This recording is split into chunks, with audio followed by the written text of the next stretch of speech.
অহংকার বিমূঢ়াত্মা কর্তা অহম ইতি মন্যতি। অহংকারের দ্বারা বিমুগ্ধ হয়ে তখন সে নিজেকে সমস্ত কিছুর মালিকানা শক্তির মূল বলে মনে করে, কিন্তু তারা বুঝে উঠতে পারে না এই জগতের নয় অনন্ত বিশ্ব ব্রহ্মাণ্ডের মালিক অনাদির আদি গোবিন্দ সর্বকারণ কারণম। সমস্ত কারণের মূল কারণ আর অনাদিরও আদি শ্রী গোবিন্দ।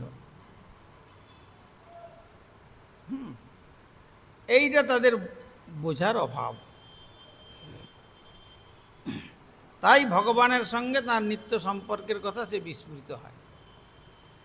যখন অহমিকা, দম্ভ, মৎসর প্রবণ অবস্থা আমাদের চিত্তকে বশীভূত করে, তখন ভগবানের অস্তিত্বকে আমরা স্বীকার করতে চাই না।